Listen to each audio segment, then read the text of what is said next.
ہے اگر آپ کا ٹیچر خوش نہیں ہے تو وہ آپ کے بچوں کے لیے کچھ نہیں کر پائے گا. اس کو اپنی پڑی ہوگی، وہ افراتفری کے اندر، اپنی کشمکش کے اندر اپنے ساتھ لڑ رہا ہوگا، اپنے نفسیاتی ہیجانات کو ختم کرنے کی کوشش کر رہا ہوگا. وہ اپنی شخصیت کے مسائل سے نکل کر باہر ہی نہیں آئے گا. جب اس کے اندر کا ٹیچر ہی باہر نہیں آئے گا تو پھر وہ آپ کے بچوں کو کیا سکھائے گا؟ آپ کے بچے کیا سیکھیں گے؟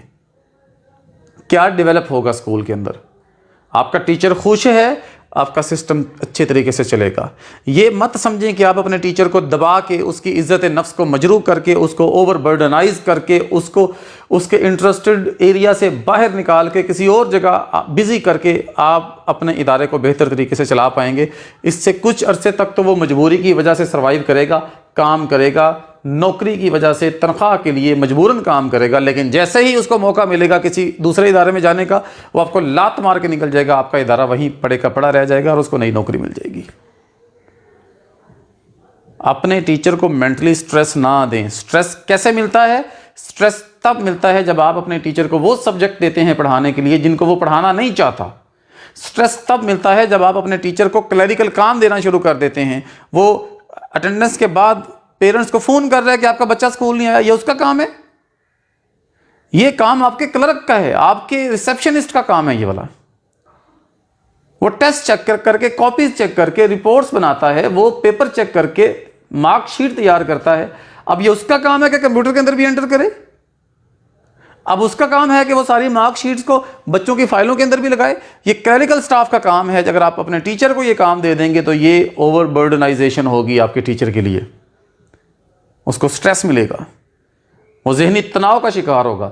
جب وہ ذہنی تناؤ کا شکار ہوگا تو مجھے بتائیں کہ پھر وہ کس طریقے سے خوشیاں بانٹے گا؟ وہ آگے بھی تناؤ ہی بانٹے گا. آپ اس پہ بوجھ ڈالیں، وہ آپ کے بچوں کو تنگ کرے گا. آپ نے دیکھا نا گورنمنٹ اسکولوں کے اندر ٹیچر کی حالت چپڑاسی سے بری ہوئی ہے. اس کا حلیہ نہیں ہے ایجوکیشنسٹ والا، لیکن کیونکہ اس کو اختیارات دے دیے ہیں کسی محکمے کے بڑے آفیسر نے، وہ آ کے اساتذہ کو تنگ کرنے کے لیے، ان کی عزت نفس کو مجروح کرنے کے لیے ان سے باتھ روم کی صفائی کروا رہا ہے. کہتا جی درجہ چہارم کے ہمارے پاس ملازم نہیں ہے، اس لیے یہ کام ہم اساتذہ سے کروا رہے ہیں. خود کرو تم، یا درجہ چہارم کے ملازم رکھو. اگر تمہیں اتنا صفائی ستھرائی کا شوق ہے تو خود کرو. استاد کا یہ مقام اور یہ مرتبہ نہیں ہے کہ تم اس سے باتھ روم صاف کرواؤ. جو ٹیچر کو سٹریس دو گے، اس کو کلرک، اس کو چپڑاسی، اس کو جمع دار بنا دو گے، وہ آپ کی پوری نسل کا بیڑا غرق کر دے گا. کچھ نہیں پڑھائے گا ان کو. بچے جیسے بیگ لے کر آتے ہیں گورنمنٹ اسکولوں کے، بعض گورنمنٹ اسکولوں میں سب کی بات نہیں کر رہا، بہت اچھے اسکول بھی ہیں گورنمنٹ کے اور بہت اچھے طریقے سے پڑھانے والے ٹیچرز بھی موجود ہیں وہاں پر.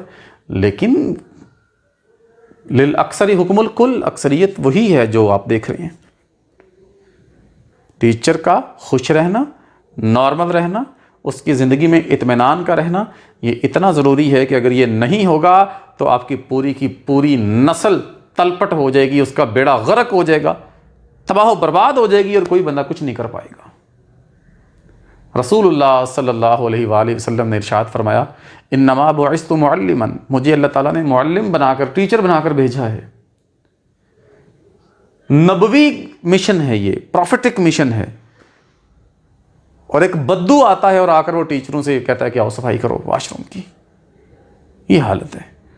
تو پھر یہ شکوہ نہ کرو کہ ہمارے بچے گمراہ ہو رہے ہیں، پھر یہ شکوہ نہ کرو کہ ہمارے بچے آوارہ ہو رہے ہیں، ہمارے بچوں میں تمیز نہیں ہے، اخلاقیات ان کے اندر نہیں ہے.